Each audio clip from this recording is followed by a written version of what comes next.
अखिल भारतीय सफाई मजदूर यूनियन ने रोहिहन में एक सभा लेकर अनुसूचित जाति आरक्षण उपवर्गीकरण का समर्थन किया। तो आइए देखते हैं। असा कसा देत नाही। सर्वप्रथम भारतीय घटना के शिल्पकार परम पूज्य डॉक्टर बाबा साहब आम्बेडकर के कॉन्स्टिट्यूशन के आधार के ऊपर भारत के तत्कालीन सर्व न्यायाधीश आदरणीय भूषण गवई साहब की बेंच ने जो निर्णय दिया,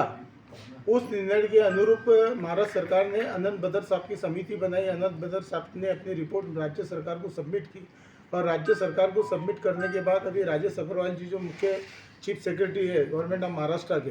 उन्होंने 30 तारीख तक के सभी अनुसूचित जाति प्रवर्ग के अंदर जितनी जाति है सबका उन्होंने सुनवाई के लिए ऑब्जेक्शन मंगाया है। उस ऑब्जेक्शन के तहत हम लोगों ने अखिल भारतीय सफाई मजदूर यूनियन के सम्मानीय राष्ट्रीय अध्यक्ष आदरणीय टाक साहब यहाँ पे उपस्थित है। हमने वहाँ पे ऑलरेडी निवेदन 16 तारीख को हम लोगों ने मेल के माध्यम से पार्टी को भेज चुका है। लेकिन इसके अलावा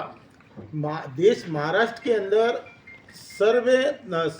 सर्व अनुसूचित जाति की जो 59 जाति है, 59 जाति में अगर सबसे पिछड़ा अगर कोई वर्ग है तो वो सफाई कर्मचारी वर्ग है। अब सफाई कर्मचारी वर्ग की जो अनुसूचित जाति की जो लिस्ट है उसके अंदर अनुक्रमांक 12 के अंदर जो जाति आती है, 12 के अंदर आने वाली वाल्मीकि है, मेहतर है, लालबेगी है, ये जितनी जो जाति 12 नंबर कॉलम में आती है, सुदर्शन समाज है, डोम है, डुमार है, ये सारी जाति को एक समूह में वाल्मीकि के समूह में लाके इनको इस जो 13% आरक्षण में से अगर आरक्षण की टक्केवारी अगर होती है तो हमारा तो मुख्य उद्देश्य ये है कि भाई जनसंख्या को आधार ना मानते हुए जो समाज का पिछड़ापन है और जो समाज का पिछले 79 ईयर से जो अनुशेष खाली पड़ा है, आज आप देखिए मंत्रालय में अगर हमारे समाज का आपको एक सेक्रेटरी नहीं दिखेगा, एक यानी IAS ऑफिसर नहीं दिखेगा, एक क्लास 1 अधिकारी नहीं दिखेगा, मुख्य अधिकारी नहीं दिखेगा और कई अपने नगर परिषदों के अंदर हमारे अधिकारी नज़र नहीं आएंगे, महानगर पालिका में नज़र नहीं। तो ये जो पिछले 89 साल का बैकलॉग है, ये बैकलॉग इस आरक्षण के उपवर्गीकरण के माध्यम से हमारा आर्थिक, सामाजिक, शैक्षणिक, राजनीतिक सर्वांगीण विकास कैसे संभव हो, इस दृष्टिकोण से आज अखिल भारतीय सफाई यूनियन के माध्यम से और विभिन्न हमारे समाज के जो संगठन है, उन संगठन के प्रमुखों में आदरणीय धनराज जी चावरिया हमारे बीच में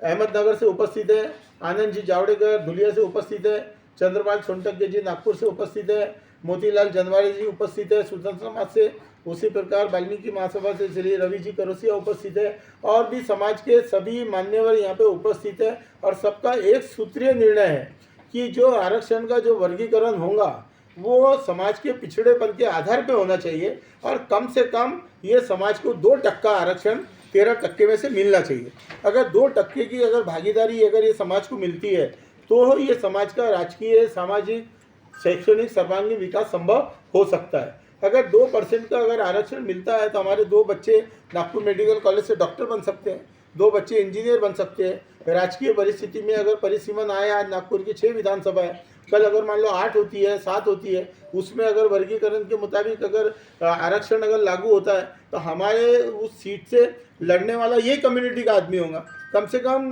विधायिका में जाने के लिए हमारा मार्ग तो प्रशस्त होगा। ये तमाम परिस्थितियों के लिए हमारा आज जो निर्णय हुआ है, जो अखिल भारतीय सफाई मजदूर यूनियन के माध्यम से जो समाज के सभी राज्य में कार्यरत सभी संगठनों के प्रमुख से यही निवेदन है कि कल 30 तारीख लास्ट डेट है। 30 तारीख के पहले जिस प्रकार से हम लोगों ने पूरा मेल भेजे अपनी हरकत, आज जो उपवर्गीकरण आरक्षण के बारे में जो आज की बैठक हुई है, इस बैठक में इसके पहले भी हमने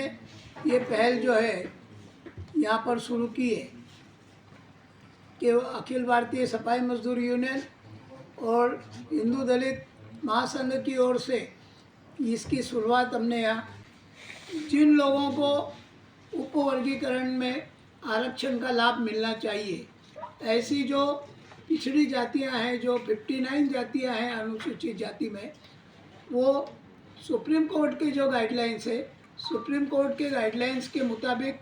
उन समाजों को भी अपनी अपनी पिछड़ेपन के आधार के ऊपर आरक्षण का लाभ मिलना चाहिए। ये हमने ठहराव आज की बैठक में लिया है और बदर समिति जो आनंद बदर साहब के अध्यक्षता में जो एक आयोग बना, उसका अहवाल सरकार के पास में है, लेकिन उन्होंने उस अहवाल को अभी तक का जाहिर नहीं किया है सरकार ने। उसके बाद में राजेश अग्रवाल जी जो चीफ सेक्रेटरी है, उनकी अध्यक्षता में एक समिति बनी। उस समिति में भी जो है कोई भी प्रकार का दस्तावेज समाज के सामने आया नहीं है। इसलिए हमारी जो सुप्रीम कोर्ट की गाइडलाइन है, उस सुप्रीम कोर्ट की गाइडलाइंस के मुताबिक जितने भी 59 जातियां हैं, उनमें अति पिछड़ा हुआ जो वर्ग है, उनको उनके पिछड़ेपन के आधार के ऊपर आरक्षण मिलना चाहिए। ये हमारा मुख्य मुद्दा है। इस बात को ध्यान में रखते हुए जिस समाज का सामाजिक, आर्थिक, शैक्षणिक और राजनीतिक उत्थान नहीं हुआ, जिसका पिछड़ापन जो है अनेक वर्षों से हो रहा है, और जो समाज ने बहुत कुछ ले लिया है, लेकिन फिर भी वो 13% के आरक्षण के ऊपर अपना कब्जा जमाए बैठे हैं, तो उन्होंने अपने अपने तरीके से आज तक का जो है विकास किया है। जिन लोगों का विकास नहीं हुआ है, उनका विकास के दरवाजे खुलना चाहिए। ये जो डॉक्टर बाबा साहब अम्बेडकर की जो संकल्पना है, उस संकल्पना के आधार के ऊपर आज की ये बैठक थी, और इसी आधार के ऊपर हमने सरकार के पास में भी 30 तारीख के पहले हमने एक अपना निवेदन सादर किया है, और उसमें जो मेहतर, सुदर्शन, वाल्मीकि, मखियार, मादगी, ये जो समाज है, जो विभिन्न जातियाँ हमारी उपजातियाँ हैं, जो सफाई के पेशे में है, आज आप देखते होंगे कि सफाई कर्मचारियों के दैनंदिन स्थिति क्या है। उनके पास में आज रहने के लिए मकान नहीं है, उनके पास में जो है किसी भी प्रकार की ज़मीन नहीं है।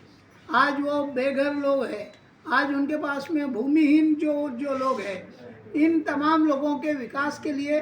इनके बच्चे शिक्षण लेते हैं, लेकिन कंपटीशन के अंदर हमारे बड़े भाई जो है वो सीट लेके जाते हैं। इस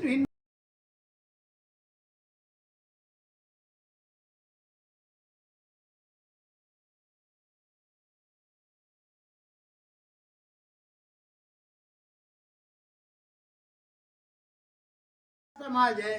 वाल्मीकि समाज है, सुदर्शन समाज है, मखियार समाज है, मादगी समाज है, ये तमाम समाज की ओर से